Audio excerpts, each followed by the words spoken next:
Ladies and gentlemen, welcome back for another amazing playdate of ESA Cup Season 9. God, 9 seasons. Feels like we've been here a lifetime, and it has been a good one at that as well. I'm McCready. Joining me today is the wonderful Delta Bacon, returning to casting and making their debut for the ESA Console League. Are you excited to be here, mate? Yeah, it should be good. Yeah, I think you and I we worked together before. It's been quite good in the past.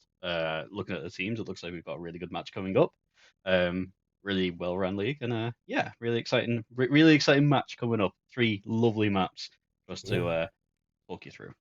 Exactly. Now, remember, this is a best of three in this bracket stage, so there's the potential that we're not going to see that third map, but that's fine because we've got two teams going up against each other: MG Aspire and Penta Club. Now, the question is, Delta. I've seen one of the two of these teams a few times, but the question is, what do the rest of us think? Well, a pretty telling story if you look at these predictions. Almost everybody, apart from Bozmak, is going to go in the favor of MG Aspire, and the social vote going that way as well.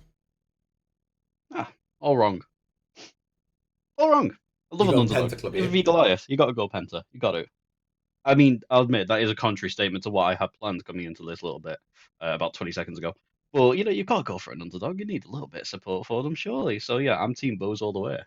Yeah, fair enough, Team Bows. Going to be very happy to hear that as our Penta Club as we do start taking a look at this. Now, the next thing I want to take a look at is these two teams. We're not really going to waste any time because I know we are starting a little bit late thanks to the servers being a little bit dodgy.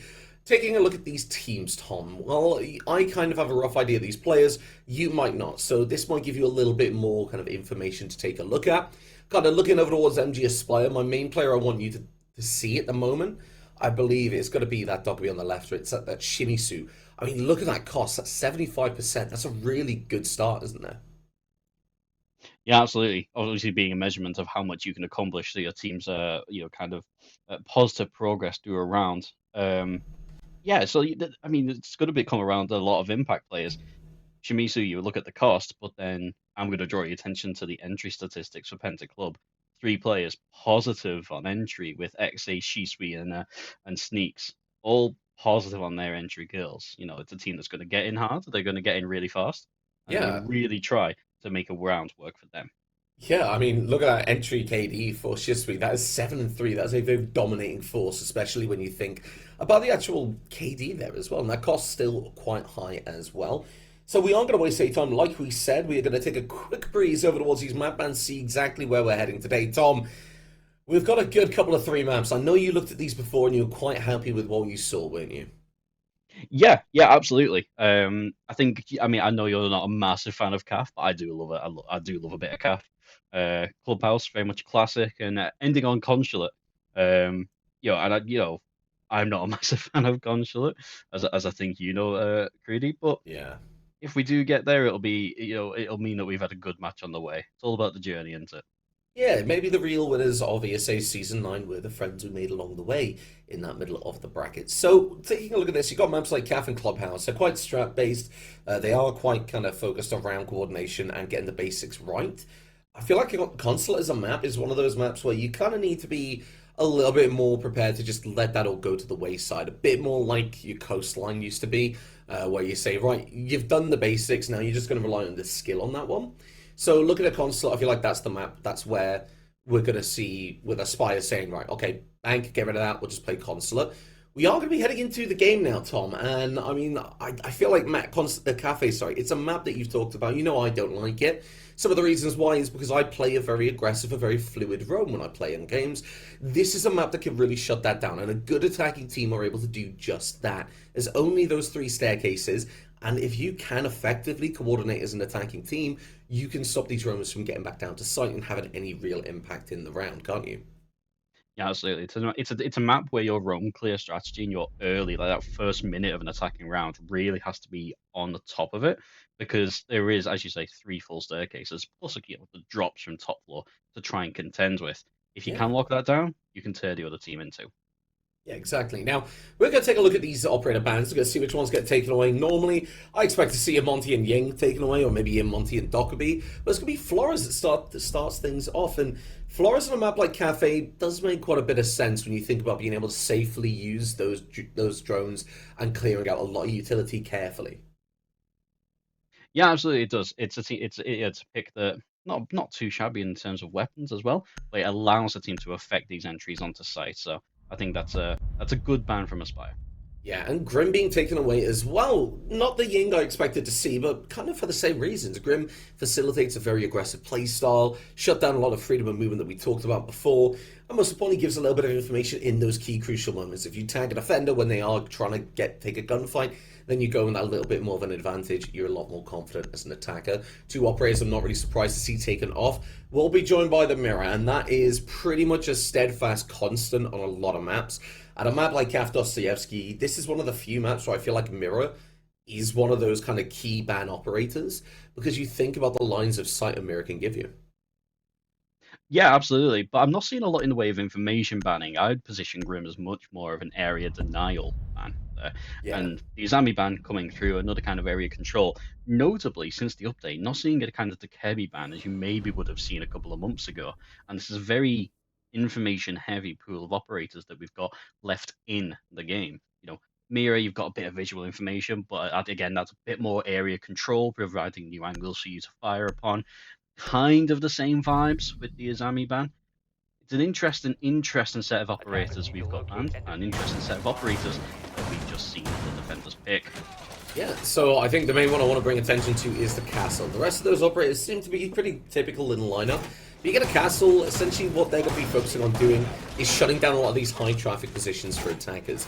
Maybe over towards that cigar shop area, maybe over towards piano, just taking up a lot more utility and a lot more time for the side of MG Aspire, because that's what they're going to want to do. They draw down the clock, they get down to that last minute, and then it's going to be a much more difficult situation for the attackers to have to rush into. And you can see the setup is definitely supporting that. You've got the position over towards Pixel, they can play very aggressive over towards that freezer side, and then, like I said, there's still these drones in the background that they need to worry about with the yokais. The attackers are going to bring the Monty though, so hopefully trying to deal with a lot of this utility in these positions without much stress. The question is, how's that going to play out over towards this top floor, particularly piano? Well, I mean, I think this is a lineup that maybe you would have seen in 2020 or 2021. It's like the 22nd meta's back, isn't it? We've got Wamai, we've got the Jaeger for projectile denial, we've got the Warden, who's a little bit of a free pick. Ooh. They didn't quite get the detonation off there. That's interesting. But then you've also got the Castle and the Echo. That little bit of wasting time and the lately are. Yeah, and now they're going to start getting those hatches open, start taking a look down below. Now Zeta is sat nearby, ready and waiting with that shotgun Warden, something that when the Ying is still on the board is an operator you really need to consider. A lot of these teams do like bringing that Ying, and as a result they need to be aware that they might need to counter it, which is why Warden's there with the shotgun playing the close range angles. The pings comes through, Shimizu will find a first kill, but looks like Zeta's gonna nearly drop, just about get away, as we will see Zello have to back up. The yokai drones will come through as well. Now Carol does get the kill, but it doesn't feel like we've really got any real headway for Aspire at the moment. Yeah, no, but it's really big for them to take two operators off the board from Penta, like really very quickly. Really good entry, and this is something that maybe we suggested would be a strong part of the game going forward for both teams. The impact EMPs go out over towards Pixel. Zello realizing that there's that player bathroom. They're gonna have to try and push it out. Disrupt's able to find a kill. Shimizu and Dreams have an answer as Dreams gets a second and Freezer. They've got a good couple of opening picks there, Tom, and they were able to close it down very, very nicely in those last couple of very contained gunfights, weren't they? It happened so quickly. And I think that's something that's really impressive about this Aspire team is the execution there. You saw the last 3 kills come within, I think, about a second and a half of each other at a push. That kind of execution, that kind of teamwork is going to really carry them through, particularly given, as you said earlier, these first 2 maps are very, very strat-based maps. Our last map in the pool today, if we get there, is a bit more of your hero map where you'll have these special moments. Just there, those really well-crafted strategies for takes, for executes, that is going to be what we're today. Yeah, and we're going to head back up to this top floor. Penta Club probably feeling like they could have got a little bit closer if a couple more things went their way. not going to be bringing out the Warden this time. They're going to bring out that Legion. No doubt to try and target out that Monty on that attacking side, trying to really just shut them down and making sure that they can't get as comfortable as they were. I mean, we saw Monty sat in that pixel position for way too long in Piano. So that Legion Goomine is going to make it just that little bit more difficult for that player to stay there and not let Penta Aspire feel as comfortable as they did. One other thing I might like to see is a little bit more roam game, a little bit more information. I know you love playing a Valkyrie, Tom, and I feel like that might be something we might need to see a little bit later. Yeah, we have the Yokais, but we don't really have C4s to go below and match that, do we? I agree, but then also with that, information from Valkyrie, I don't think would have stopped that. Information from the Valkyrie is very much more powerful as you get towards the mid and the end of a round stage, but here, as they're entering, you can see them getting these set up within the first 30 seconds. That information from Valkyrie, when they're executing directly onto site, very, very quickly, don't have time for someone to be on camp. So I don't think the Valkyrie is yet the player for them to go to until they can get to the point where they're slowing this Aspire advance. Yeah, that might be the case on this one. We'll only be able to find out one way whether this does happen if Penta Club are able to really shut this defense down and just kind of lock in as confidently. I'll get that first round on the board. A little bit of pressure over towards that east side will be applied onto that heaven side, which means that Zello has a little bit of backup when they're going over towards default. However, the Yokai drone's coming in, but Dreams is there with an answer, will get a trade and gets knocked, which means it can get picked up. The Goomines do start to go off as Kara loses a bit of HP. The attackers need to start focusing on themselves. Start worrying as you hear the impact nade nearly go out, nearly find a kill. This wasn't meant to be. Disrupt over towards Pixel will have to try and find this pick. And as the Monty starts to move in, this is where the Goomines are going to be critical, Delta. As Dreams gets taken down as well by the server in the sky. And now they are in a 4 versus 4 situation with half the round left on. I think allowing Monty to get up there was a bit of a crime, really. It may have been really risky to push them, but allowing them to get up and continue with the round, it does shift things a little more in their favour. Because now they've got to have people looking at them. Yeah. The thing is, with Dreams being taken away, though, they don't have that backup, which means if they go into Piano, 2 angles are going to be staring at them with another player ready to bring up the rear over towards Pixel, which means with a minute left, and you look at the line of sight over towards this cart side, Disrupt needs to be dealt with. Edge out will go off, damage will come through, and Casper finds a kill. Sneaks has an answer onto Carol, but now still a 3 versus 3. The player jumps in as Shimizu on Heaven and will find a kill. Suddenly that means Trizzy has to rotate around, so the Shisui, and that means as Casper finds another kill. Casper outside on that cocktail window. And it's going to be down to Zello and Freezer. Shisui's able to escape though, gets a kill, and now has to 1v1 the Monty. A lot of HP in favor of the defense here. They don't have another impact nade in hand, but what they do have is time. 30 seconds left, and Zello very much aware that they are going to have to deal with this gunfight. They can try and go for a plant, but if they lock into this and they get it wrong, that could be it all over. Shisui has to time this perfectly. Goes for the swing, comes off the plant, gets the kill, and gets the first offensive round. Yeah, fantastic. I mean, that's a hero moment. It's a bit of a gift from Shisui. Put the team on his back and carry him through to level things off in round 2. Absolutely fantastic. You can't really put any other words to it. Shisui just went on a bit of a tear as it came down to that 1v3, was it in the end? I think it was 1v3 by the time he started going for it. Yeah, around about that area. It was in their favour, yeah, but you got to give credit to the side of Aspire for really getting there. But getting away from that freezer position, getting the kill onto the cocktail player window, and then being able to take that final gunfight with the Monty. Very, very well played. The information being fed by the rest of the team, incredibly well done as well. We're not going to head to the bottom floor next time. We're going to head to Read and Dining. Interesting slight pick this, because it looks like they're, rather than going to the meta, they might be just trying to throw off this Aspire offense. I quite like that. I quite a lot. They might just be trying to throw them off a little bit, throw the picks off. It's limited benefit to that, but it might just like throw the strat a little bit. Interesting site where, you know, your top floor hold is absolutely key. We've not seen a roam game necessarily play into the 2 rounds that we've had so far, so it'll be interesting to see if that roam game from the defenders from Penta is actually going to come into it a little bit more, because they're going to have to do a lot of off-site play. Exactly, because this fight is essentially a top floor hold until you get to the last, say, minute, 30 seconds. That's when your defenders will look to drop down, get on site, and be ready for that execute. This means the attackers, they need to focus on this top floor. They haven't really got much in the way of soft breach. Yes, they've got the Ash, but if Dreams continues to have issues with the connection, continues to get picked off in these first couple of gunfights like we've seen before, in that last round at least, then that could go horribly for them. Right now, though, we'll just give them time to see what they're able to do. The defense, ready, waiting, not wanting to overpeak. Most importantly, not wanting to give anything that a Spire can really take control of here. And notably, we've dropped a Jaeger in favor of a Melusi, so looking to really slow the team down. The execute last round from Aspire, it was still fairly rapid in terms of them pushing through, getting onto site. Oh, and there we go again, Casper picking up Zaytak, and that's going to be pretty powerful, because I don't actually think she had all of her Melusi devices now, which could be something that really plays into the rest of this round and how it goes, and we've got more of it coming through. Shimizu again going in on Heaven, able to find that kill. Now we will see the ace of Carol starting to open up Freezer. It means it's another angle to worry about. As Sphinx gets taken down, it's going to be Chrissy looking for that refrag on the white stairs. Has to drop down. I know we said 1 minute left, but as there's only one player left on that 90 stairs, he's going to have to drop down straight away. A flurry of frags there. You can barely keep up with what happens, but a couple of refrags coming through, and it just came down to Zello on the Monty to get that final one. Very, very well played. Again, a very strong pace from the attackers on that one, as they were able to just get in there, get that first kill, and really drive that momentum forward. Yeah, starting to sound like a bit of a broken record, aren't we, I suppose? But the execute is so fast, it's well planned. You can tell that the drone game in that little like pre-phase, it's absolutely crew in the drone phase. Yeah, it's absolutely key. There we go, in the drone phase. The information that they're gathering, and you would imagine that the IGL, they've got their troops well drilled. They're very much calling a strat, going for it, and the executes, they're coming through very, very well.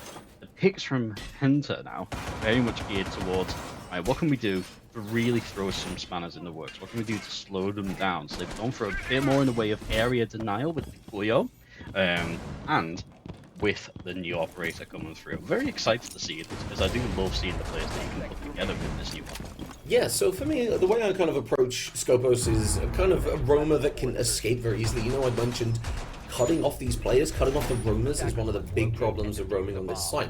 If you have an experienced team, it doesn't matter. But with Scopos, you entirely eliminate that. As long as that defender has good game sense and good awareness of when they need to be moving, then they're able to just go up on that top floor, get back inside, transfer down to basement. They could be in the worst situation possible, and they've still got that escape route, which means that there's another gun for the defense. What will happen now is the attackers will look to have a pretty strong start. The Thorn Gadget will, I think Thorn Gadget is not even the one then. Shimizu will push in, will be taken down by Krizzy, who's waiting ready and very comfortable over in the VIP side. Maybe aware, yeah, as Blitz is taken down, the sense is going to be essentially useless as the Warden looks for the pick. Zeta and Dream will find a kill of their own, and the player in Freeze is going to be just backing up Krizzy perfectly. But Shisui going to take that VIP side, they're going to find another kill delta. And they've done it. They've managed to, and as another kill comes through, and another one ending the round. That was a round up and very much the other way.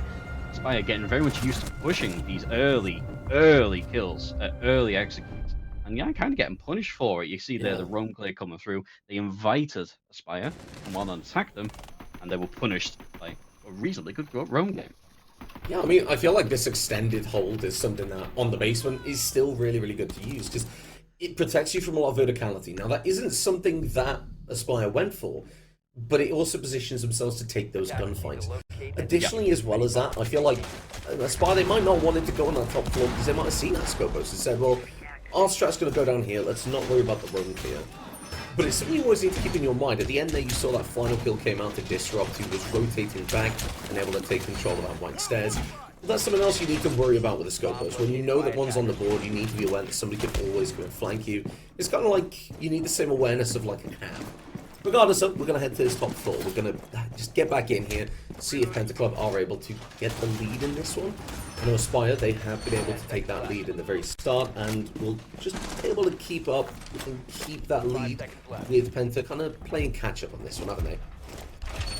Yeah, I think I was going to make a comment there actually in the last round about there being maybe an argument that post, drone phase, drone game being a bit weak because it wasn't a flank drone. When you're in a 4v1 situation, your team's fallen like that, maybe it doesn't quite matter as much because everything's happened so fast. I think this is... Oh, wow! Lovely run out there from Shisui. Again, one of the players that we've said we're going to be able to watch. They're the only player on the Aspire roster that's... on the roster that's currently positive in their own entries, and they're proving it there. Lovely run out, and that's going to affect the room. Going to affect the round the whole way. Yeah, and I think affecting the room as well kind of makes a lot more sense when you think from a morale perspective. That is a pretty hard hit straight away. And immediately, I think at this point, they're going to be kicking themselves because they've tried running out quite a bit, and Aspire haven't fallen victim to it yet. But they just weren't ready for it, they weren't aware, and as a result, they've now suffered. They've lost that IQ, and they can't really play down below. The Valkyrie is coming out now, Delta, which means that IQ isn't going to be able to spot these cameras. Monty again will be starting to make some pressure over towards the default side. We saw Shimizu will happily take the blitz and the more aggressive attacker, but it looks like Zeno wants to take that Monty and a lot more focused on information gathering and just positioning that German shield operator. Line of sight over towards that freezer. That pixel peak will be there alongside Zeta. I don't think they know the swing comes out. They're able to do the damage. Doesn't find the kill because of that shotgun into the Monty. And now they just need to play safe. They know that they are there. And it's just we finds Carol. They go for the swing. They're able to find Dreams. It's all down to Zello and Casper in a 2v5. One of them's on the roof, Delta. Not really forgivable with a minute to go, is there? Not really forgivable. Leaving your Monty all alone. Predictably Zigzag gets the kill, and now Casper, you have a minute to go. You're on your own. Your team all dead. It's 20 seconds on the clock. Got a bomb in hand. What do you do? And they all hate you. There's not really much to do at this point with a minute left on the clock. Like you say, the fuser in hand. The hatches aren't really open, and the ones that are open are no doubt being covered by the side of PENTA Club. So they're just, ideally in my situation, I probably would have wanted to just sit on the roof and have a chat and see what went wrong on that one. So yeah. Let's talk about what happened in the round. That felt a lot more comfortable for PENTA. A lot of these roamers were able to just kind of walk around and just get away with things they shouldn't have. Like, look at that. There should have been some way to deny it, especially with a Nomad on the board. That air jump should have been down on those stairs at some area. Somebody should have been looking. That's kind of unforgivable, like you say, alongside being on the roof with a minute left. Yeah, part of a good site execute is the preparation for the execute. Now, typically, it's argued that's mostly done over in the the training phase where you're away from the match, you're going through your strategies, you're working through them.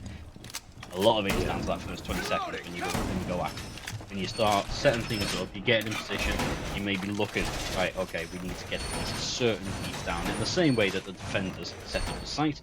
The attackers have to set up and execute, and I don't think it was quite done there. The run out, maybe a lack of droning there from Aspire, who have been strong on their pre-game droning so far. Very impactful kill, and then the rest of it just came through. One thing that's very notable is that PENTA, who've been trading rounds so far, have now swung the momentum not only with a round win, with a second on the trot, with a flawless round win. Does that send a little bit of a statement about where the rest of the match is going to go? Well, you could argue for and against. I'm going to argue against on this one, because PENTA are the defenders in this case. You would expect them to be able to pick up the majority of the defense rounds, and I think it just really goes to Aspire's credit that they've been in the driving seat so far.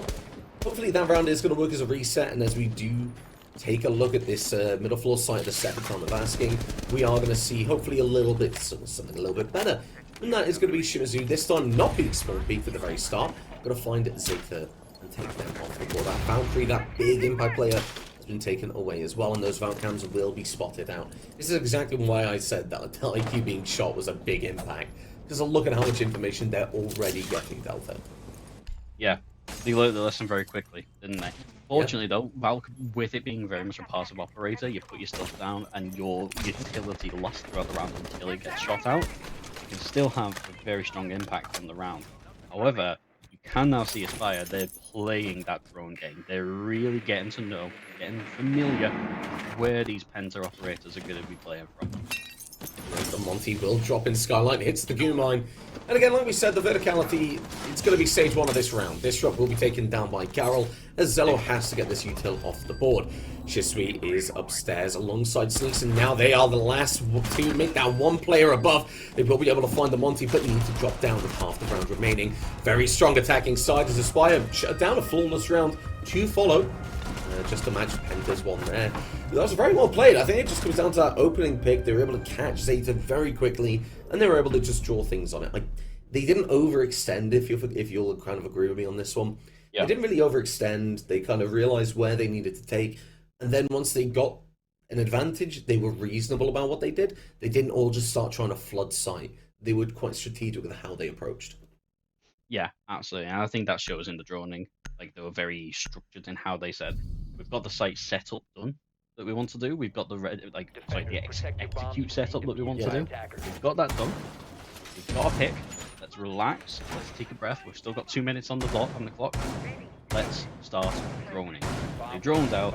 Off the back of that, they get a flawless round and a 3-3 split. Very, very nice work on the Spire. Now, gotta go ahead and defend it. Interesting set of attackers coming up. We actually have perhaps the rest in peace recruit coming out. What do you make of that? I feel like there's a good argument to be made for bringing in Striker, purely because the amount of utility they bring in. I mean, a lot of people have said that Recruit should be available in comp because they can bring a lot of utility to back up the rest of the team. For example, they can bring nades, they can bring smokes, they can bring a lot more like hard breach as well as nades. So that's something I feel like is a very good argument as to why they can go on the attack. Same on the defense. So I feel like this is just a really good kind of fragging operator that they're going to bring in. You look at what they've got on the board: 2 frag grenades, 3 flashbangs, a shotgun to hopefully do a little bit of verticality if it's needed, and at least do a little bit of site setup, that site execution setup you were talking about, Tom. And as we will start to look at this round, we do hear a little bit of gunfire going down. That secondary shotgun might come in quite handy, as we do see the secondary soft breach, being used to open these hatches. They've got an interesting lineup on the attacking, on the defending side actually, from Aspire. They're taking a very different approach to how Penta approached this. They're going a little bit more intel heavy, and they're going with traps. So they're looking to invite Penta onto them, and bring them into these kill zones. Maybe with a few traps, maybe with just giving a little something else to think about whilst they perform the execute. Something that's quite notable though, is that in every one of Aspire's rounds, most of their players, I'll say most, were in the building by this point. First gunfight's happening, even a minute in. Oh yes, and that is going to be Zello taken down, but not before getting a quick kill onto Shisui. Now Util again being taken off the board, but like you say, they're only just dropping in. And now they have to start making that push forward. Aspire, they're ready, they know where these players are going to be coming from, so they are going to be positioning to deal with it. Again, a very heavy presence going to be applied over towards this piano pixel side, and that's why the cover tower utility is coming out. To allow Zeta to start moving in, get this player, get this shield and freezer, most importantly, off the board. And then that means that they don't get swung from the pixel side. They're able to start making these moves. As time draws down, the util goes out, the ace charge is sure to follow. So the side of Aspire are going to be making this push very soon. Again, a player down. That isn't really too big of an issue because there is a 4 versus 4. Util starts to fly out, a minute left on the clock. This execute most likely going to come through very soon. Yeah, very, very soon, you would imagine. A minute left on the clock. We've still got 8 operators left on the board. They need to really start pushing forward. They're bringing it down now, but it's very slow. We're going to see a big execute, I imagine, in the last 20 seconds. Or we're going to see the players get taken down. Chrissy all by themselves on the white window. Going to kind of sit there while Casper and Shimizu just kind of clean up in that round. Very, very well played from the defense on this one. I feel like we might be seeing a disconnect and maybe a rehost as they just sat there. Or, they might be sat there saying, okay, well, what went wrong? I can get jumped out on. I can maybe get a kill here, but realistically, it's discussing what's happened. All right, 3-3 split. Let's put it back to themselves. 3-3 split on attack is not bad for Penta at all. No, absolutely not. So going on to the defense, you'll be looking at them. Well, actually, no, sorry. They're on the attack now. They had that 3-3 split for the defense. The attack didn't really go in their favor. The defense for FG Aspire, you can't really complain. That was a strong start for them. It's flown by this game. I'm not going to lie, Delta. I actually missed the fact that we had a side swap. because it came through so quickly, that round went through so it's such a blur, and now will be Aspire picking up the lead again with their first defensive round. Yeah, I don't think you can say it's unearned as a result of what we're being informed was a glitched repel. For the reason for that little bit of oddity we saw at the end. But you can't say they didn't earn it. You know, they earned that victory. They put the attackers down very quickly in short order, picking up their first second round on the trot. With a very strong hold. I think there was a very different approach in how we saw Penta attack that site. It was very slow, methodical. Fortunately, when it comes down to it, they just weren't winning their ones, and that's what you've absolutely got to do when you're attacking a team. But I think with Aspire, they can hit their ones, so you've got to be really very sure on your strategy, and you've got to take a very slow approach. Getting numbers off the board very early really works. Aspire. Yeah. 4-3 then. So, heading down to this bottom floor site, this is where we'll see a lot more soft breach coming out on the side of Penta than we ever really did on the side of MG Aspire, as they're going to be looking towards getting this utility, getting the control, especially over towards that bakery and prep side. So, immediately I'm imagining they're going to avoid this VIP area because they can't pressure it with the verticality much. They're probably going to see that Casper's playing VIP and just head away. They're not going to bother with that. Once they do get the verticality, though, this does open them up to flanks if they're not aware of these brown and white stairs, and if they're not at least being very proactive in holding it. For example, Zello right now is walking up these brown stairs. Is Penta aware? Do they know about this?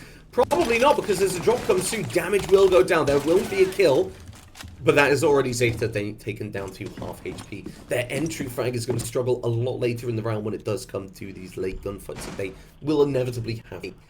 And right now, nothing else has really happened in the round frag-wise, so Penta, they need to get inside, and they need to start getting on this verticality. Yeah, a little bit of a more direct approach today that we saw today, this round that we've seen from Penta, but not with the kind of speed of 1,000 gazelles, is it? It's still a bit more slow, a bit more methodical, which I think you kind of need to be on this bottom side, but it's a little less structured than maybe you would hope compared to Aspire's. About halfway through the round now, still yet to see anything really major happen, and yeah, very much slower. Yeah, so they're going to start the verticality. Casper is going to find Zeta, finishing off that kill from earlier that Zayla was unable to find. And as a result, now you will see the attackers realizing, right, they need to make something happen. Killing Zello, very good start on that one. But as that Dokkaebi scan does come through, they are going to be made aware of Shimizu above, who will strike and finds the head of Disrupt. That Nomad taken off the board, but the air jabs are already down. Getting down to site is going to be a difficult job, but that's okay, because if they're on the top floor, they're getting that diffuser off the board, Tom. With a minute left, the attackers need to suddenly focus on the upstairs. This means that they've only got 30 seconds to kind of divide on each side of it. They need to go upstairs, they need to head downstairs. The question is that something that's going to be allowed to happen? Dreams is going to find Shisui, and now Seeks and Chrissy need to either get all the kills or get the plant down, and as it's all down to Sneaks at this point, it isn't looking great. They are going to be doing some damage to Shimizu, who goes prone, but isn't able to find that kill, but it is going to be the refrag from Casper, shutting things down in what felt like a very comfortable round for MG Aspire. They lost a little bit of momentum, but they caught it back quite quickly. Yeah, and very quickly, I think we've gone from what was a very even round split to a very significant differentiator. Yeah. Shisui being kept very quiet. The lovely 3K with the clutch. Back in I think it was either round 2 or round 4. Do correct me if you recall. But since then, they've not been able to really express themselves as a player. They've been locked down very tight. Another thing that's quite interesting to me actually is the amount of Warden picks that we're seeing. We've seen Warden in I think 5 of the 8 rounds we've had so far. Yeah. We've not seen Ying. Ying, notably the second most banned operator on attack. However, not banned here, and also not being picked. So interesting to see how these teams are maybe keeping it in their locker. Do Penta deploy it now when they find out the site, or do they keep it shush for a little while longer? I think they keep it shush because they've got something different that can kind of do a similar job. Yes, it isn't the same, Well, what it does have is that shock factor, and that is something that can be replicated with the Samurai. With Zeta bringing that, they might be looking to get early control of that top floor. We did see when we were on the top floor before, it feels like MG Aspire, they were able to just kind of shut down a lot of things because they were able to isolate a lot of gunfights on the top floor. They didn't really make the defenders feel comfortable at all. I mean, 2 players died on that hatch by red stairs. That is something that they are going to try and avoid. Now, normally that era is where I'd say I'd expect to see that change come through. They'd want to kind of catch it off guard, but they are going to bring out that Ying, just like you say. They've realized the site and they said, right, okay, well, we could bring the Ying. We could get a very explosive execute on the site. There isn't a Frost on the board. There isn't a Valkyrie camera, and there's only 1 C4, so this might actually pay off. The only thing is the rest of the team going to be ready for once those Candelas and smoke grenades go off? And that's the caveat, isn't it? Ying's an operator can be immensely powerful. Fantastic guns, fantastic ability. The ability affects everyone. And notably, we are seeing Velo? Zello? We're going to work on that. But we are seeing the Warden on the field. And that didn't even straight counter.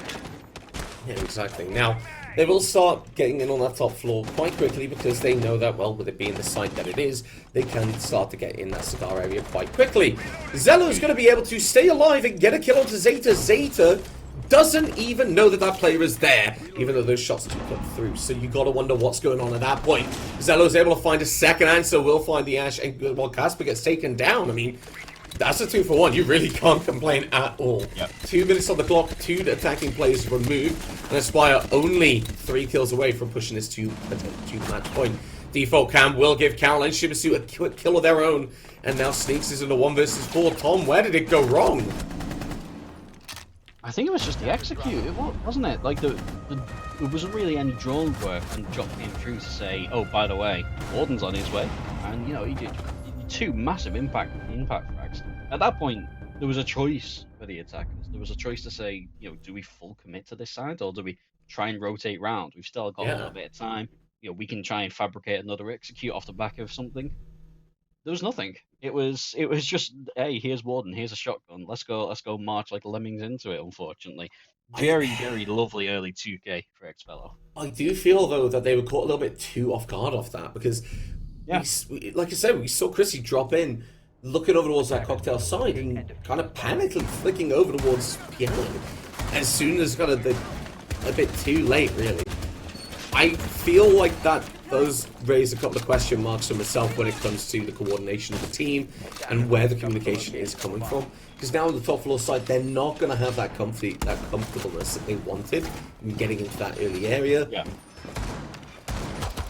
This is going to need a little bit more from Penta Club to try and step things up, because, like you say, Aspire, they're in a really good spot at the moment. They've just won that round, and they are now on match point, like we know. Looking to move forward over to the clubhouse and try to close it down in there and have a swift 2-0 like we saw yesterday.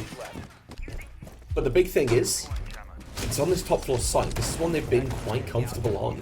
I mean, Penta haven't really had an answer attacking this site, have they? No, they haven't. And, you know, perhaps the success they are enjoying on the defensive side being belied by the, you know, maybe they've got some attacking frailties. Remember, you know, they've got 1 player, Shisui, who's positive in entry frags, whereas for Aspire they've got 3. And their lead fragger, or, you know, their most prolific fragger of the competition so far, has been kept quiet, so their entries are not their strong point. Now, maybe that's why they pivoted towards this more strat-heavy approach. But at the end of the day, Siege is a game about on heads, and that's not something that we're seeing in abundance from this attacking side. It is a point-and-click adventure, and if that is no matter what strats you have in the world, if somebody is pointing heads better, they are going to win that out. Very uncomfortable start there. It's not the end of the world, though, because we can look at this and say, well, we do still have another map. One of these teams is going to be comfortable on that clubhouse. Now, Shisui is going to have a very quick entry in, but Zello playing very aggressively will find that kill. Playing beneath the new hatch. Will get a second, gets the trade actually as Disrupt's able to find a kill. Will be taken out by Shimasu, and as we do see Zello and Shimasu both fall, it means that now a 2 versus 3. Not really much to work with for the attacking side here, as Chrissy will have to drop down below. Sneaks probably positioned to deal with Unpixel Piano players. is going to have to try and find a way to communicate and coordinate with Chrissy. What can they do? They've got drones in pockets.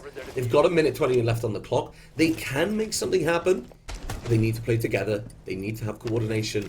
And most importantly, they cannot afford to make a single mistake. If they do, Tom, that means we will find ourselves on Clubhouse a lot quicker than Penta wanted us to be. Zeeks is going to save that off by 1 kill, though, and even out that scoreline. But with a minute left, Tom, they need to start making a push now.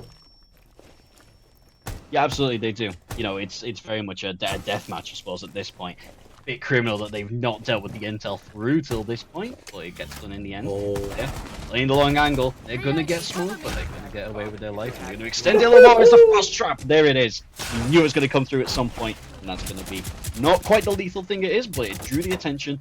And now Dreams picks it up and makes it a 2 versus 1 as the pinch comes through and the round is ended. Very, very good coordination coming out on that one. Like you say, MG Aspire will pick up that first map, and Delta, I mean, I look at that Frost taking the MVP, because that was perfect. That last moment there from Shibasu was essentially the round-defining moment. A 2 versus 2 time on the clock. It was doable. Penta could have made that happen, but it did just come down to that Frost map being there. The perfect timing, it allowed the defenders to kind of go for that double peak. And while, yes, you can pick yourself up, you can res, you can't sprint anymore. At that point, the other player is very, very uncomfortable in how they are. They don't want to push. They don't want to get any, go and give anything away. It couldn't have come at a better time, really, because it allowed them to just seal the deal. A very, very dominant side on the defense for MG Aspire, as they will not drop a single round, Tom, as they do close out that first map on Kaf Dostoyevsky, don't they? Yeah, really impressive kind of defensive display there. You know, not to drop a single round. I mean, you know, we are in a period of siege where it is defensively sided, you would argue, but still not to drop a single round is, you know, very much above that kind of percentile. So very, very well done. Unfortunate for Penta. I think maybe the drone game wasn't quite there, but in the end, it was just these little moments that just didn't quite pan out. That can create such a huge impact on a round. That frost mat right at the end, it really sealed the deal because it disrupted any momentum that they had. It meant there wasn't eyes looking at doors, and at that point, it was kind of free for Aspire to roll over them with a very snap decision to just push, get the first pick. You're in a 2v1 and in an incredibly pinchable area in Piano. And roll over Penta did. That isn't all for them. They do still have another opportunity to bring it back and hopefully give us to our third map, but we're not going to get there without going to our second map. But we are going to take a very short break before we do get started with that one to give the players, especially Penta, a little bit of a moment to realize, okay, what's happened? Let's refresh. Let's get in there. MG Aspire, can they close this down on a second map? Well, we're going to find out in a little bit.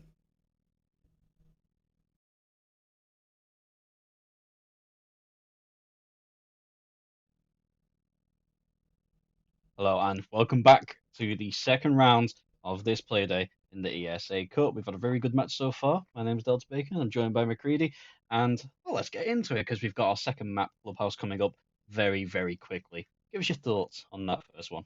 I feel like this is where we're going to see the stakes on this one, because I know last map did not go the way of Penta Club's favour, and it was their map pick as well. Clubhouse is a map that I feel like they don't have to worry so much about. It's a map that they should understand. They should be able to play and should have strats for it. It is one of those more default maps, Delta.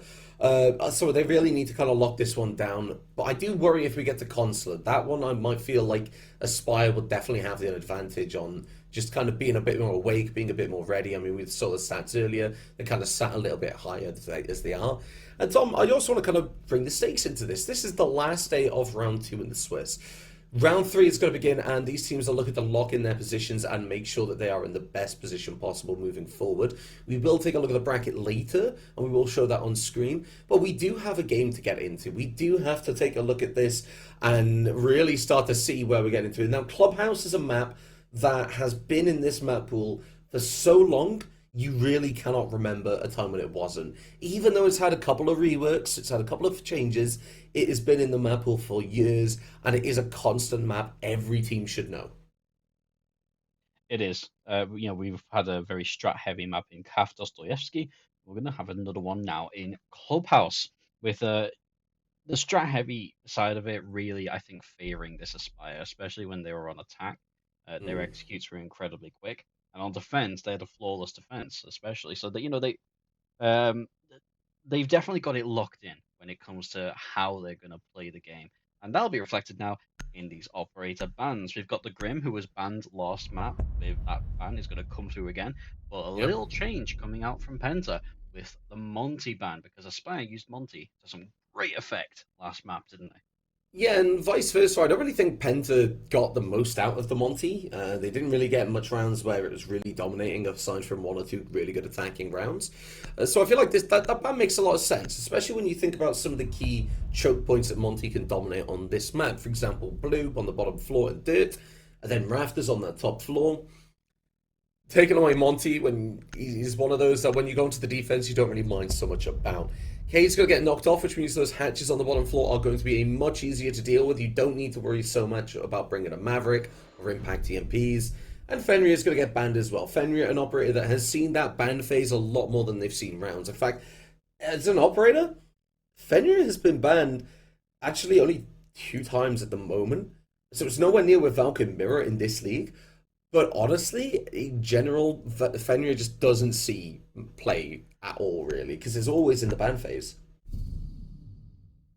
And it's an interesting one to play against, isn't it, Fenrir? Fenrir is typically like powerful on 4x5, so it's, I wouldn't say it's too rogue a ban here, but there's definitely operators that would maybe get banned over for it.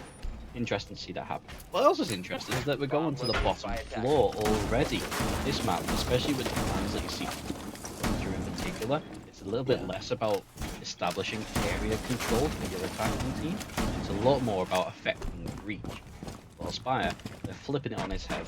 They're going bottom floor to try and maybe distract this Penta club, throw them off what they're early strategizing, because 99 times out of 100, you'll see a team go to that top floor, that cache, that cache server side first. Not today. I know a lot of teams have kind of shifted away from that side, in all honesty. It's one that it's kind of fallen out of favour, especially with a lot of the more recent changes to the game. A lot of teams will favour that gym bedroom, and with this basement site, it really allows you to bunker it a lot more. When you look at the lineup of the operators that you've got Bandit, Malusi, Goyo, Mirror, and Warden. This, for me, screams out that Aspire are going to be sitting down there, they're going to bunker in, and they're going to waste as much time as possible and put Penta into these choke points. Problem is, without really having any roaming operators, that means that Penta can get in very, very quickly. As you can see, Zeta already on that main stairs, ready to cut off any players, which means Shisui and Chrissy, as well as Disrupt, can now start a lot of this verticality. Hatches start to get opened. Nobody is to fall just yet. But that doesn't mean we won't, because the way Aspire are playing, they're definitely playing for a late game on this one. Yeah, I mean, it's an impressive roam clear from Penta, even if there isn't any roamers. So, it's good to see that they're learning a couple of lessons from what went wrong against Aspire. So I would argue it's a lot easier to roam clear on this map with a lot more limitations in the way of ways to get back to site for roamers. They're not, if they're roaming here, they're probably going to lose their life as opposed to trying to get back. Breaches are going to come through though, with the K's being a nodes removed from the game. We're going to see that kitchen hatch get opened and the vertical gameplay really start to shine. Yeah, the impact trick not going to stop anything from that hatch getting opened up, but Zello has an answer with a C4 to start things off, taking down Zeta, taking away that Dokkaebi, and in the same way as Grim, who has been banned out in this round, that's a lot of executing potential taken away, because they don't have that information now as the Dokkaebi scans will go off. Now, a minute 10 on the clock. Only one player felled in the lobby so far, which means that at the moment Penta Club are doing really, really well, because they still have that player advantage alongside the times. At the moment, it looks like Penta aren't really aware. They're very much aware that a flank could come through, but they're not 100% confident they can go for this execute. But they're doing the right thing, though. They are being aware of this. You can see Disrupt is waiting, ready, just in case. As 40 seconds tick down, if Dreams decides to go for this, they're going to have to make a lot of noise. Disrupt's going to be aware of it, and that's the swing coming out. Going to find that kill. Now they can start focusing down below. They spot the mirror window. Ash Charge is going to get rid of that. Blue is going to open up in a massive way here with 30 seconds ticking down on the clock. The mirror window will go down, but still the player in blue. The leg's going to get found by Disrupt, who finds a second kill on this one. And as they drop, they're going to look to make it 3. Not going to happen, though, as Zello's there to answer as well. But as Sinks gets taken down, time follows. Chrissy gets a kill, but it's going to be Casper and Shimizu to close it down. As there's a last Goyo canister will shut down the push from Dirt. Time there, and the Banshee just ruining everything for the attacking side of Penta, but that was a much better attacking round than we saw all back on Cap. Absolutely. I think apart from the round where Shishui clutched up, and apart from the very last round of the last map, that was the first round where I thought this can go either way. This can go either way right up to the last 5 seconds. You saw really good plays and then really good counter plays coming out from both sides. Very much more adaptive strategy working to affect creatures into the building, into sight, but then falling apart a little bit as it came to that final execute. Very close round, and I don't think Aspire can take a huge amount of confidence away from it. I don't think Penta can take a huge drop from it. Exactly. Now, they are going to be heading to the gym bedroom site at this point, and this is a line of sight where this is the wedding cake defense. I've referred to it before, I'll refer to it again. Because what happens is a lot of teams will extend towards the cash side, and then they'll just kind of fall back. As soon as they do, there's somebody in Logi, there's somebody holding con. That's another layer that the attackers have to deal with, because then they have to focus. Okay, right, cash is done. We need to get somebody on Logi. We need to start taking control of that. And once they take control of Logi, they can look towards master bedroom. And then they've got to worry about gym. Then they've got to worry about bathroom. It is a site that is just designed to wear down attackers, especially in the way a lot of teams will look to play it. So Penta, I feel like if they can keep that same energy from the first round and not really falter at any point, they can get in really well so far. Breach will get opened up over towards this cash side, ready for somebody to be bandit tricking. Isn't going to be the case so far, realizing, okay, well, that isn't going to be it, we're going to have to rotate over. Sneaks is going to be able to find the first kill again, taking down Dreams, and Sneaks really stepping up alongside Disrupt. Verticality from down below will do damage and forces Carol off. That's Logi dealt with very quickly, Delta. Yeah, early pick coming through again, really early pick coming through in Aspire. Something that, was kind of a feature of their attacking game, but kind of being countered in this one with Penta picking up these kills early on and kind of giving them a little bit of a taste of their own medicine. Yeah, exactly. Now, Carol has retaken this Logi position, but not comfortably. Look at that wall at the moment. That is not something this mirror is going to be comfortably sat behind, causing issues for the attack. In fact, it's going to go the other way around, as they're going to have to rotate back to site. Zeke's able to find another kill. And now with Casper all the way over in cash, will get droned out. Suddenly the call for Penta. There's nobody on site. They're just going to be able to rush through. And now Carol's going to have to deal with that while Casper tries to pull back, aware that they're going to get pushed. They're just going to hold their position, leaving Carol all on their lonesome. 2 versus 5. Make that 2 versus 4, as Disrupt will be able to bring this down to a 1v4. And while it is doable with Carol in the mirror with the Vector in that bathroom position, they're going to push out, find Chrissy, but they're not going to find another. Disrupt closes down that second round, gets the attacking team the round that they should have had in that first one. Yeah, and that's where I think they'll take confidence from the fact that they pushed them so far in that first round. That's where I think they'll take confidence there that was an incredibly dominant second round. They've really set the scene, I suppose, for the rest of the game to come. They had really good 1v1s as they went through. You could tell that there was kind of a plan around it. They adapted really nicely to what Aspire were looking to do, which was to slow them down. They didn't let that happen. They didn't get bogged down too much on the CCTV side. They got their kills, they got out, they rotated, got the logic frag, and then from there, they could just kind of inch around and really stop Aspire from really very, very strong round from Penta. Interesting to see where we go from here in terms of the game layout, because now Aspire, they should have had a really good round there, and it was taken from. I'm going to go to the sim site again. We didn't perform the level that we wanted. Let's do it again. Let's do it better.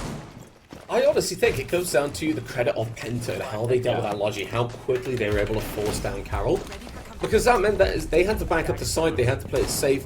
Kills are coming out across the rest of the map, and that Logi player wasn't there to shut down the attackers. They had a lot of time to work with because they dealt with it so quickly. And I feel like that's something, if they can replicate that again, they should have a really good round. But the side of Aspire, you'd be expecting them to have some kind of adaptation ready. Keep this in mind. Maybe at least be looking downstairs. Maybe have Aroma ready to deal with Disrupt. Because if they allow such quick control into kitchen, like I said, they can just open up the attacking round. And if they take control of construction, that means that they will be able to just cut off all these attackers in cash again. As we are going to see Shimizu taken down. Casper in cash by themselves with those magnets. Is going to have time to hold out. Will be able to waste out time in util. But the question is it going to be enough? Is it going to buy enough time? And as Zello takes some damage, it feels like Aspire, they're just trying to fight to just keep in it at the moment. Yeah, I think for the first time in the game, we're really seeing Penta put Aspire on the back. Of course, I'm quite aware that I don't want to jinx it, but Penta, they're looking like a bit of a different beast. I do wonder what happened to the little team talk in between maps there, because they've come out and it feels like there's very much a different mentality, and they're a lot more hungry for it. But a pixel peek about to come through, and that's a fantastic, sneaky frag coming out from Sneaks there. Yeah, looking to try and get another one, but wasn't able to find it. Dreams just playing a little bit too careful, but the damage has already been done. That breach is open. Dreams is taking damage from the window, and while we'll try to look against something back again. Very dominant position for the side of Penta. Again, all 5 players up in this late stage of the game. While this magnet will go out, there's a bit of utility. It's going to be Sneaks finding a second kill. Carol will jump in to find an answer. The C4 from below comes out and brings us down to a 2 versus 3. A much better round for the defense, but not for much longer as Carol gets taken down as well. Spots the last player of Zello on low HP down on those main stairs. Now the attackers do not have the case, but they have the player advantage. As a minute ticks down off the clock, they can start to apply that pressure. Zeta starts to get the plant down. Chrissy shuts down the counter take from the defense. And another round in favor of the attack. And now that bottom site opens up, Delta, I want to go back there. I want to try and see Aspire not give up too many rounds on the defense. Yeah, absolutely. I mean, Aspire, they said, let's go back there. Let's do it right. Let's do it better. And Penta have took another round off. That says quite a lot. I've just got in my notes here, sneaky peek. There's a lot of analysis that I could do over the rest of the round. But I think for me, that's just a really lovely moment. Seeing the opportunity, seeing that the shot is on. Then the fact that he had the time to line it up and just one tap. You know, I mean, it's rude, bad manners. But he also says, you know what, actually, maybe Aspire weren't overly comfortable holding that because they didn't have that kind of presence to give the call, or an audio call. Oh, he's at this window. And maybe the positional play wasn't quite on top, the kind of hold that Aspire wants to do there. But they're going back to basement, as we say, basement, a site where they had quite a good first round. They were pushed all the way by Penta, but they did hold it. And it should be interesting to see actually where this round goes, because last time it was so incredibly close. Yeah, and I feel like heading down to this bottom floor is as close as we might be able to get it for the side of Aspire on this one. But I feel like there is a really good opportunity here for them to bring this out and get this round on the board.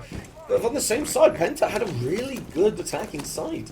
They were able to get control, they were able to start moving forward, and bring it down so close like you mentioned, it was just time that was just going to slow things down.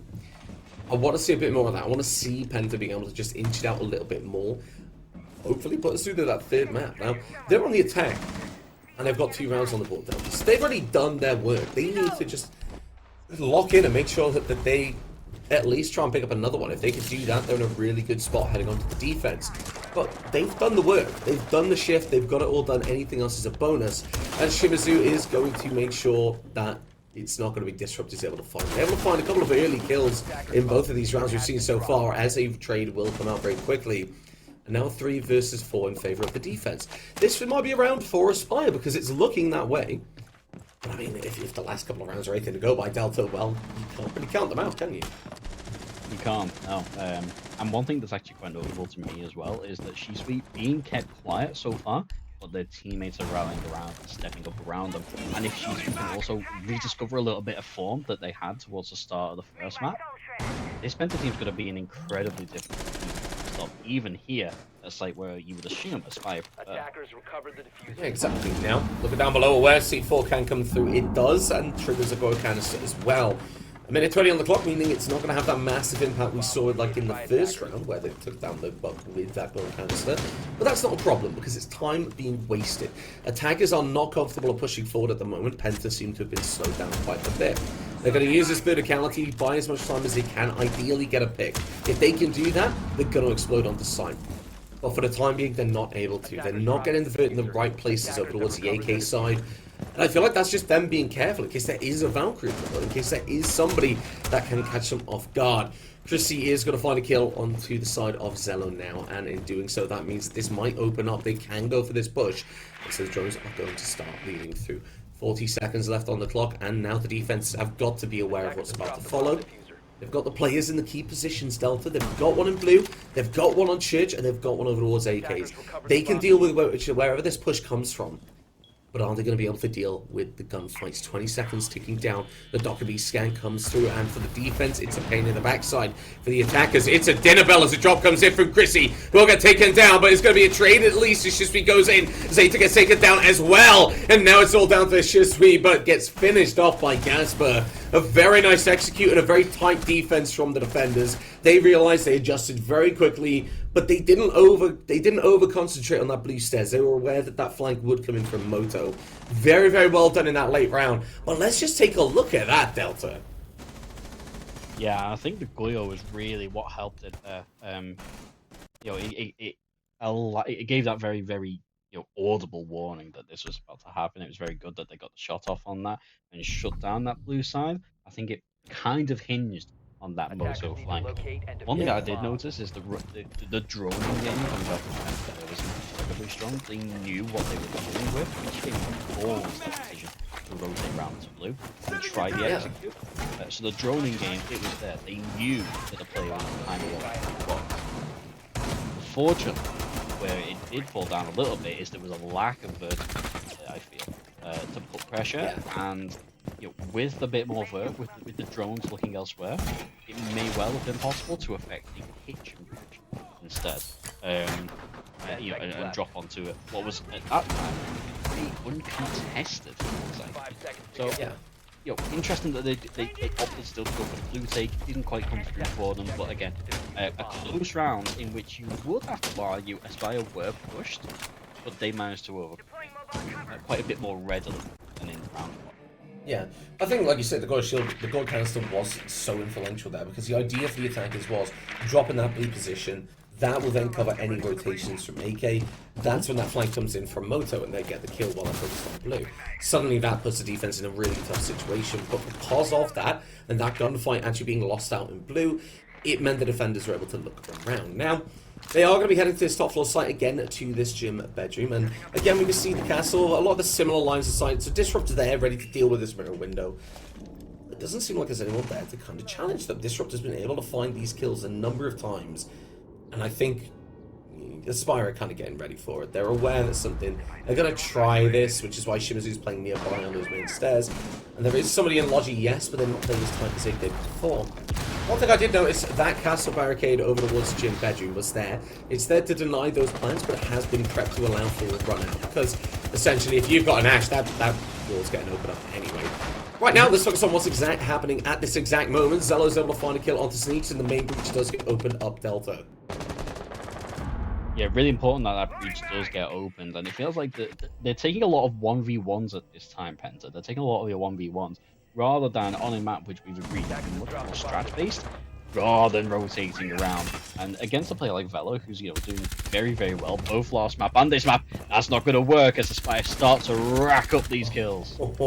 Yes, as they're able to find not one but two players in this mid-round stage at the moment, leaving Zaytak all on their own over towards that top Ash side. Rotating over towards CC, looking to get the kill on Casper, will be able to down the player, but the call has come out.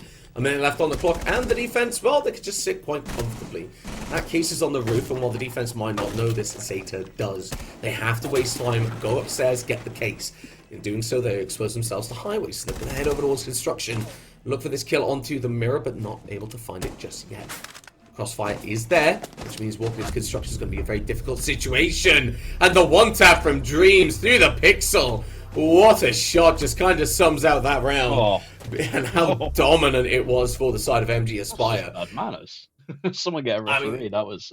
Yeah, God, let's take a look at this again. I feel like for me, this was... It all comes down to those 1v1s, like you say. Yeah. Aspire played it a lot more carefully, and as such, they were able to take a lot more gunfights in better scenarios, especially once they got that first pick. So they double peek it, they coordinate on how they dealt with this, and then we saw them positioning themselves in situations where that Penta weren't really able to deal with what they came up against because they were outgunned. And now, Tom, you've talked about this site a little bit before at the very start. Let's talk about why we're only seeing this now at this point, and why this site isn't horrible. It's still good, it's just maybe not as good as the rest. This site has scarcely changed, both in terms of operator releases affecting the meta, and in terms of how you hold it, map design. It's very much universal. You seal the outer breach, you try and stop it. Okay? You can't stop the breach, you've still got a cross from red, you've still got a cross from graphics. And this map, it's always been about slowing the enemy team down and driving it. So you have some really lovely angles where, as a defender, you control the narrative. And it's on the attackers to actually very skillfully use their utility and drones to try and push you out of areas where you can anchor down very, very readily. It lends itself to roaming because in terms of accessibility, you've got blue, oil pit, and then you've got the right side as well. To try and get back to and offer a little bit of resistance, it lends itself to the defense. But for the fact it hits that direct reach, we're going to see Maverick try to deal with those the opening batteries on the door now. Yeah, now that Maverick isn't such a mainstay ban on the attacking side for this map, then it is a lot easier to deal with this breach. And then if you don't have, if you're not able to get the utility from the Mavels or from the impact EMPs that have been brought out, you go in the radio window. Once you do that, you get a nade over, you get rid of that util, and you shut down Bandit's rotate, which means this breach is quite easy to open up. That has been done, it is open, and now the attack is the name of the game. Is take control of either construction or connect or rafters. Either one's going to be a tough one, and it can lead to those choke points like you talked about. And Zeta is going to just deliver a bit of a masterclass to take it down Carol. Now Zello's going to get pushed out of a difficult position. They're going to take the gunfight with the pistol. Disrupt's going to be able to win it out, but Shimizu and Casper each have a quick answer. Shimizu finds another. What is going on here with the castle on that flank over towards that other side of the map? Now, 2 versus 3, I don't really know what's happened on this one, Tom. The attack has just kind of crumpled. You know, I looked away from my screen for a moment to make a few notes just on those early picks. How dare you? I looked away when it was 3 versus 5. I flick back up about 3 seconds later, and it's 3 versus 2. Yeah, I mean, just really good flank action. Like, I think we saw Penta try and go for the construction side, and they were just caught off guard. Now they do have that control over towards construction, but while they can open the breach, and they have a lot of utility left on the board, they don't have a lot of time to deal with now. And the drones, they're going to try and use them as best they can, but there's only 2 available. They don't have flank cams. Looks like Shimizu might be looking for a gunfight there. A little bit greedy, as the upside down rappel from Sneaks is going to take them down. Now, no warden on the board. We've talked about how important of an operator this is. They're not here. It means that this Ying is going to have a really good time entering in as Candelas start to go off. Sneaks will be able to find that kill on 2 Dreams. It's all down to Casper now. Able to find the kill into Connector. They get control of that case. And this is why these 2 players being split apart wasn't maybe such a great idea. As Sneaks with no utility on the board, no smoke grenades, no Candelas, is going to have to retake construction. Get that site. Get that plant down. They're going to be able to do that because while Casper's rotated off, Sneaks is able to just walk through. The call goes out there, they've got a plant with 10 seconds left. Sneaks has to hold it, Casper has to get back to site. As the plant goes down, it's suddenly turned in favor of the attack.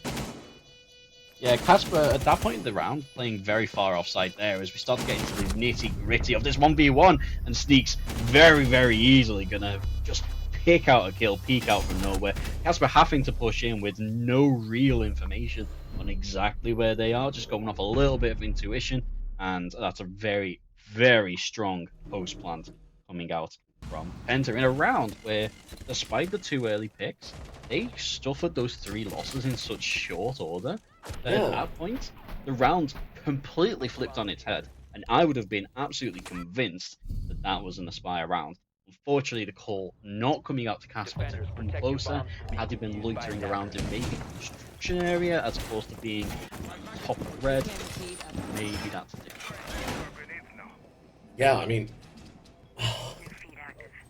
that is another 3-3 split, and one that maybe should not have gone Penta's way, but Penta aren't going to complain. Very well played there from Sneaks, 100%.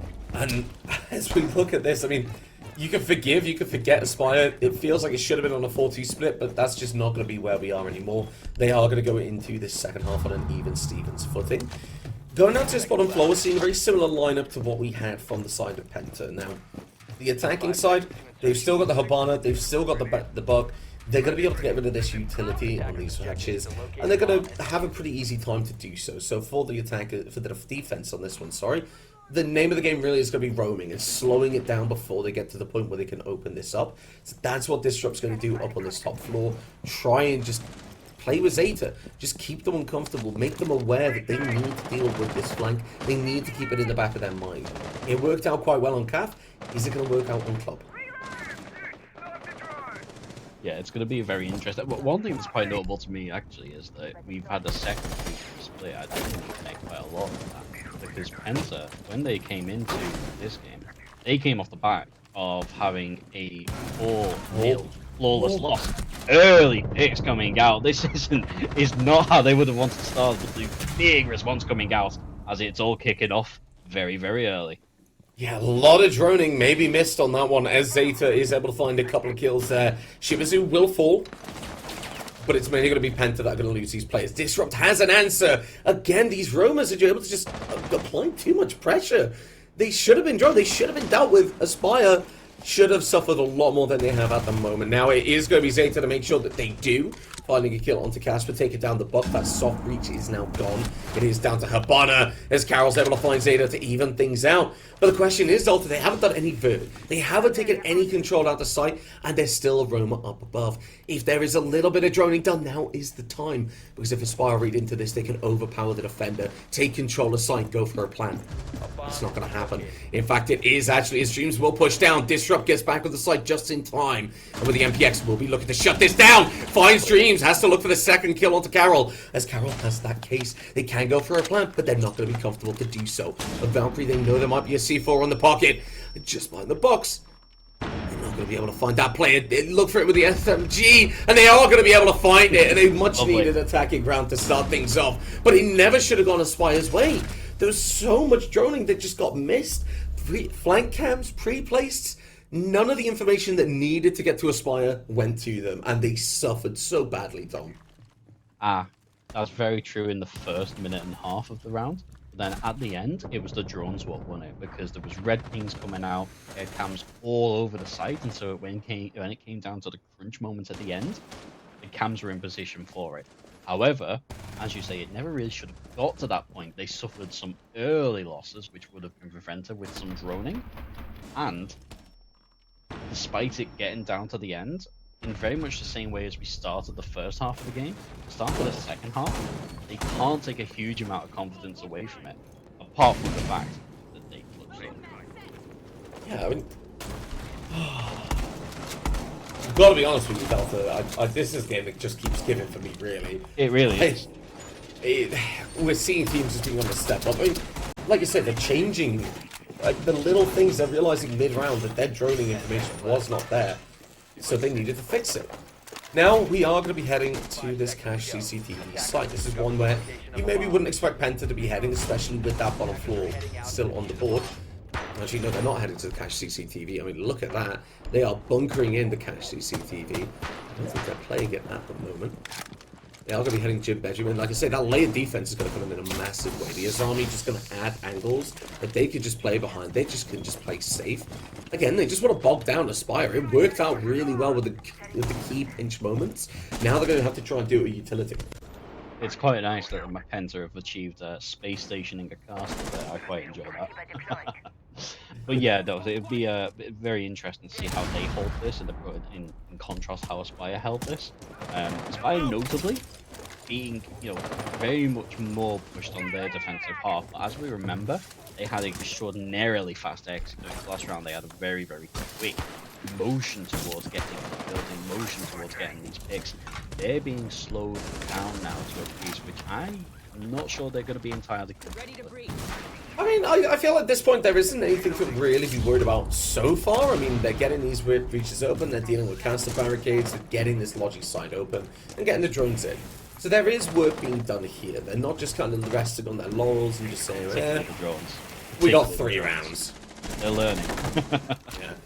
That's the important bit. They need to be able to just really settle that. You got away with it last round. Just about. We need to make sure that doesn't happen again. Jacuzzi will start to get opened up. The lodging information will be there. They'll know about Chrissy sat in construction. But you see the cross. There's a player in construction window and a player ready to go dodgy. If they're able to take control of this very quickly, they can cut off those players. Shisui does get taken down. The Malusi's ripped off the board.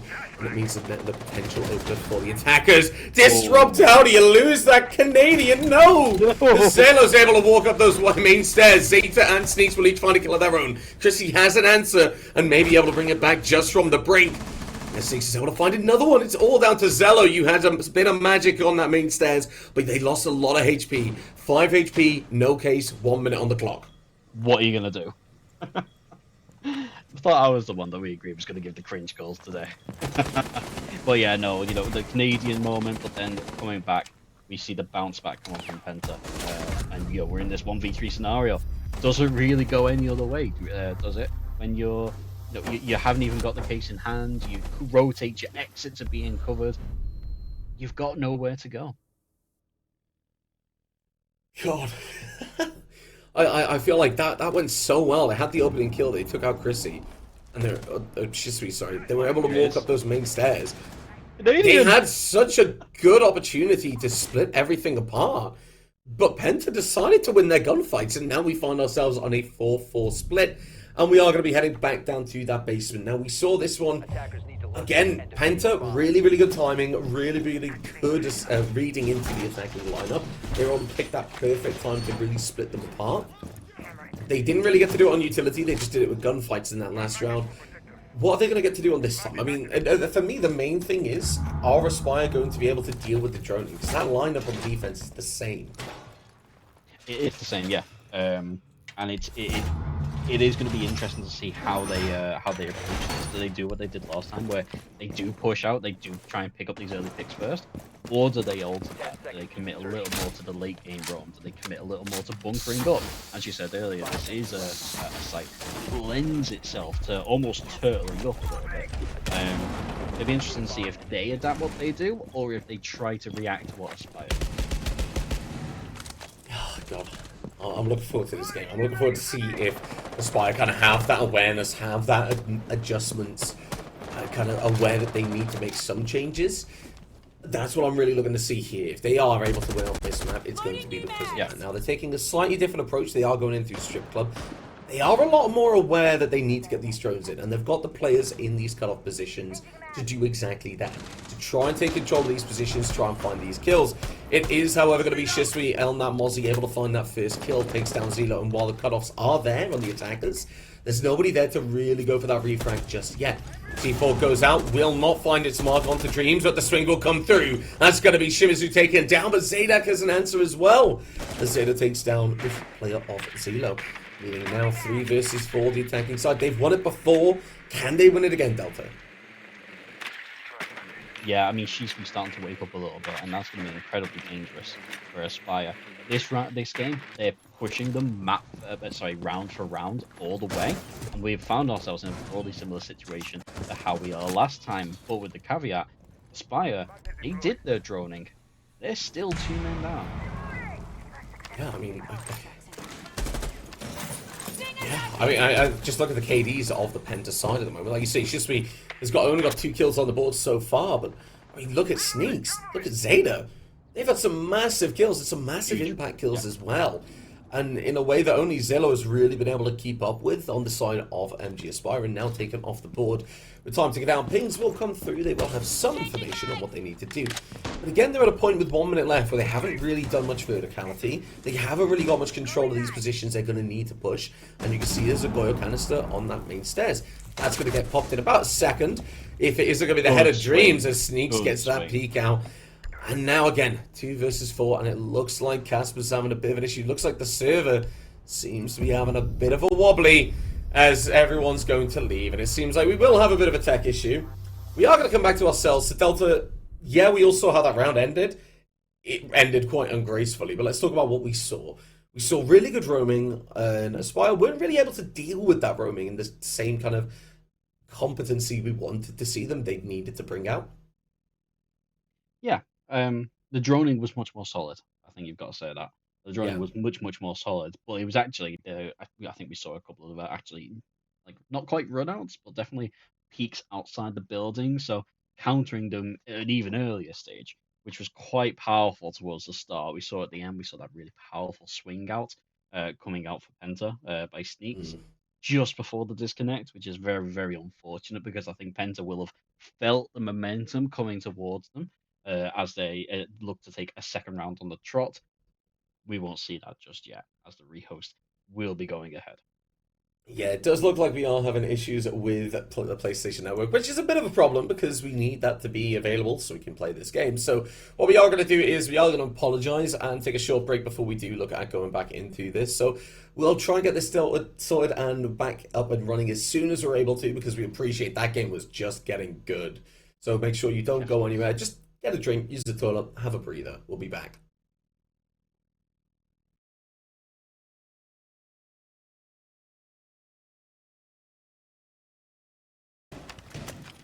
All right, we are back, and yes, you may have believed that you've seen round 9 already. Well, that's false, because that isn't here. We are doing this for the first time ever, Delta Bacon, in the history of the last 2 minutes. So essentially what's happened is we had connection issues. We are jumping back into the round as we played it. The round hadn't concluded. As a result, then, we weren't able to give out the points, because we can't just really dish out points willy-nilly, as much as we wish we would. It'd be a much easier time. But this does have a couple of caveats with it. Now, MG Aspire on the attack are going to be aware of the playstyle of Penta, which means Penta need to be thinking about whether they double down, do exactly what they did before, because they need to pick the same operators, they need to pick the same site, all of them do. But do they have the same playstyle as they did before, or do they try something different? Looks like it's going to be the first of that options, the latter on that one. So, as they look for that gunfight, they will look to take that player of Shisui. The big benefit here for the side of Aspire is that they know where these players are going to be. Which is why Shimizu is able to find 2 kills as Dreams gets an answer on their own. And immediately, this round has gone very different from the first time we saw this one played. Well, I mean, I should say, this round hasn't been played yet, so I don't know what you're on about. Penta will pick up a bit of a return, but Zeta, he can't pull it completely out of the fire.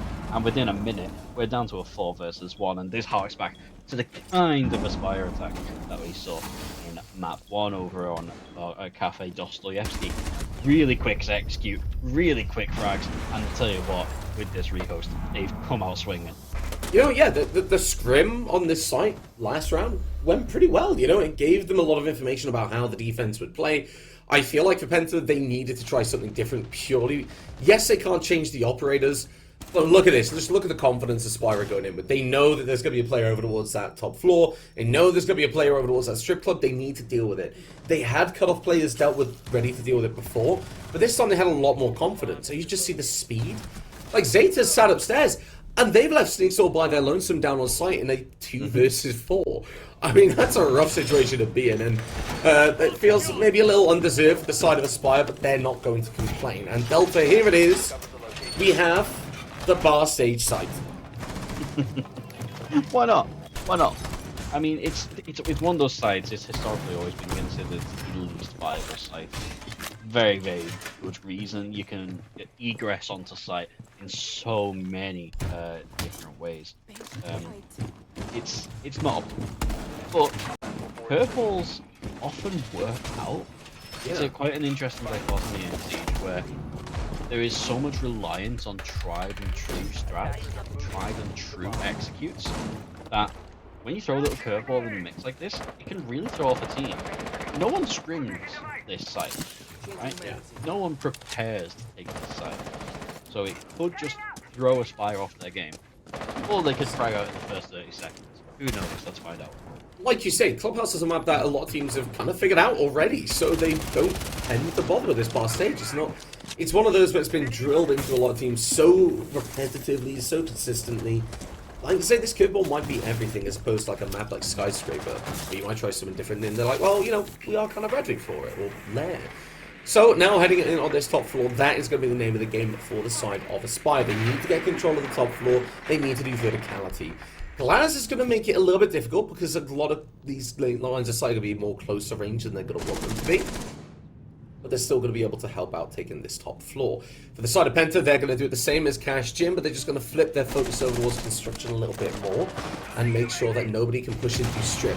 Nobody can get control of that construction hatch, because if they do, they can start opening it onto site. That's something that's already happened. The Glass of Shimizu does have access to take a look onto site.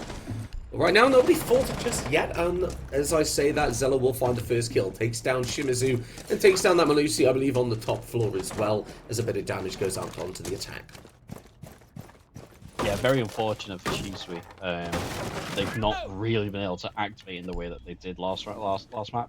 They've been really kept quiet by a very powerful Aspire drone game, coming out in the latter half, especially, of this map. The early, well, not really an early thing, but the early sight lines across the site that Glazer attained, really powerful. And Aspire, I think a bit of a waiting game. They're not really pushing. They're hoping that Penta come out and make a mistake as we come up to that final minute mark.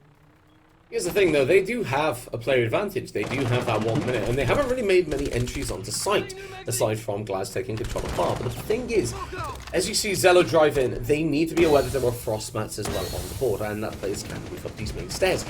Well, right now, Zello is going to be taken down, and it means that this does mean Crizzy's going to be able to move forward. The C4 goes out, trying to stop the plant, but it's going to be Sneaks who's able to do it.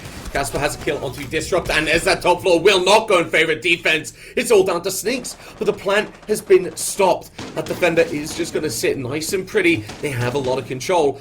The attackers are going to start taking control now. They know that players over towards that main stairs area. Again, Delta, you've talked about drones constantly because it is such an important part of the game of Rainbow Six Siege that we will see Sneaks drop down as they're spotted. The Banshee will go off. 10 seconds left on the clock. The plant needs to go down from Shimizu here to make sure that they don't risk anything. As we now will see Buck on those main stairs. They're going to be the one taking a swing, taking a gunfight. Do not win it out. Sneaks climbs up, and it's going to be Dreams to shut them down. And that is where we see Aspire being able to take us to match point. A very, very uncomfortable situation, especially for Penta, knowing that that last round on that bottom floor could have gone their way. Very high risk, high reward site. Seems to have gone as horrible as you could expect it to. Yeah, unfortunately, the not scrimming this site, it kind of goes both ways, doesn't it? Very unfortunate that the curveball didn't come out. I thought maybe there was a hint of panic in that last push up the stairs. When the calls have been made, the plant has gone down, you've now got that extra little slot of time. You're not playing to the time that you were, you've got an extra few seconds to really approach it methodically. The angles were being held, for what a PC would call the shift view approach, right the way up the stairs. It didn't work out for them, and now we're at match point once again for Aspire. Who've earned it? They came out with a very, very strong drone game. They've adapted to Penta's tactics as they've gone through, and now they are 3 minutes away from going through to the next stage of the Swiss with a favourable win loss. And I'm just going to kind of theory craft here a little bit. I don't think Penta maybe needed to win that game, that round. Ideally, they would have loved to, because then that would have been brought it to a 5-4 scoreline as opposed to 6-4. Or it would have been a 5-5 scoreline, sorry, as opposed to 6-4. But then that means that when they would have moved forward, they have access to that top floor site again, and then they can go back down below.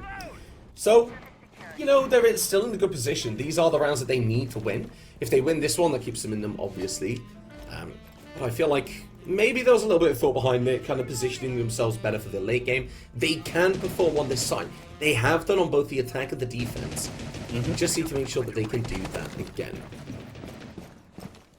Yeah, absolutely. I don't disagree. I would also argue that they've proven themselves to win on CCTV. But there we go, the early kill coming out from Z-Tac. The second kill coming out from Z-Tac. Putting the team on his back once again. Yes, and they will be able to find a third. Finding Zelo, and while the jump comes in, yeah, they'll get taken down. Who cares? It's 2 versus 4 with a minute left, 2 minutes left on the clock. Well, Carol does have an answer, gets another kill, will look for another, evens it out with a triple of their own. Now a 2 versus 2. I was about to say, who cares how the rest of this round goes? It's all in Penta's back pocket. Well, that has changed. Now Gym Bedroom. And the ping is coming out over towards that garage side. They know they can push it, and it seems that the defense are going to make full use of the time that they have. Disrupt needs to get back to site because they're aware they've been droned down. They need to pull back. and be with sneaks on this defense. As Army barricades in pocket, the impact's going to allow them to rotate over towards this gym side, means they can focus a lot more heavily on this construction side. Additionally, Disrupt going to play that main stairs lobby area.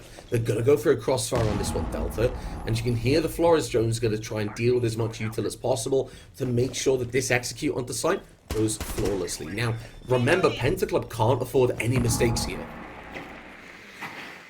I do like the angles that they're starting to set up with the Azami, but they're going to get slowly taken out by the Flores drone. The march on, as it were, from Aspire. They're going to start rotating around, and they're going to try to effect a breach here. Yeah. Really turn around on its head. Yeah, so right now they're going to use that Flores drone to get this jacuzzi breach open. In doing so, Sneak is going to be forced out of position again. No denial. And have to reposition. Look at that wall. Look at that window being opened up. Sneak's position has just turned in from a dominant one over towards construction to a very difficult situation. They have to pull back. They have to play it safe. This is where Disrupt's 1.5 is going to kick in. Finds the kill onto Casper. It's all down to Carol now to close things down or keep Penta in it. As they move through, they will have to find not one but two kills. They need to isolate the gunfights, trying to find a kill on Sneaks as they push in. They're not able to find it just yet, but they will. Carol has got 4 kills. They need one more. And up against the Frost gun, it's going to happen.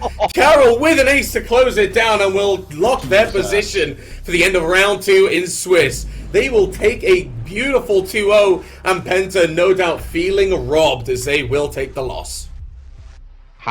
Where do you go from there? That was a fantastic round. I mean, we saw Z-Tac with the early 3K, and it was like, okay, stop it. So you're having far too much fun. Give someone else a chance. Carol says, listen, anything you can do, I can do better. They come through, they stop Z-Tac's push to start off with. They stop that little tear that he went on, and they go on to get an ace. They clutch out not only the round, not only the map, but the entire match. I mean, where do you go with that? That's an incredible performance and a really, really good job from Aspire not to lose any kind of faith as Casper went down. Really good job from Carol, because the rotate round worked. We saw there that Penta, they really committed super heavily with all of that Azami util to holding a construction push. Yeah, they positioned to double peek, they positioned to play together, and with that rotate to Jacuzzi, like I said, it forced Sneaks into a position they weren't comfortable in. They couldn't both hold crossfires on without the player of Frost having to get too aggressive over towards our main stairs. And as a result, then, like I said, Carol was able to take those 1v1 gunfights, and, you know, in a 1v2, you'll happily take a 1v1. And that is exactly what happened. Very, very well played from them, and a very strong bit of stamina for them to come out as dominant as they did once they started to win these rounds. And most importantly, I mean, I really expected to see Consulate. I feel like we should have seen Consulate Delta, but that is not going to happen. What we are going to be seeing instead is the bracket moving forward. So just kind of talk yourself through what you're seeing at the moment is the scoreline in red over where these teams are. So all the teams at the top, LDL, Crown Zero, the Egg team, I can't remember their name, I'm just going to call them the Egg team, and the Minions, they are going to be in that 2-0 bracket, undefeated so far, and then one of the winners of that will then go through and will be qualified in that position, or 2 of them actually will go through and be qualified as 2 get knocked down. At the moment, the 1-1, you can see that's where teams like Molotov Gangar, Entropy as well, a big heavy hitter in the league, as well as Aspire currently were, and that's where they're going to get knocked down too. I mean, I look at this Delta, it's a very exciting bracket. Yes, and I think one of the things that I really like about Swiss brackets in particular is that, you know, your start doesn't necessarily define how far you can go in the competition. You know, Penta still very much able to go ahead and qualify, but they do need to go ahead and win 3 games on the bounce now. They need to play, you know, pretty perfect siege as it stands going forwards. Yeah. Essentially, if we see Penta Club lose the next game, alongside the teams like Meister and E-Wave, if any of them lose their next game, they're out. It just is as simple as that. And I feel like this is where the joy of Season 9 comes through. We've brought down that team pool quite a bit, and this is where we're only getting the best of the best. I mean, myself and some of the league owners were talking about it earlier.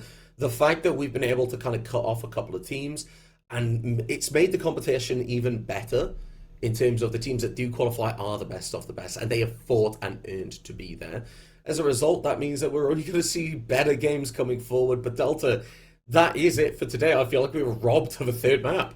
Yeah, we were two very competitive teams. I think, although we did see Aspire go on kind of a little bit of tear in map one, where they took, the last 4 rounds on the bounce, last 5 rounds actually on the bounce, going from 2-3 to 7-3 very, very Yeah. quickly. And although we saw them build that momentum, particularly after the rehost in the second map, it wasn't easy for them at any point, I don't think. They were pushed right to the limit, and it shows. The only reason they won right at the end was off the back of an incredible clutch ace from Carroll. So Yeah. I think Penta, they can take something from this, very much a learning experience. They can take this and they can apply it to their next match. And more importantly, I think what they need to do is they really need to take some confidence from this, because they're playing a team that Yeah. are very well put together, and they pushed them. They fought like hell.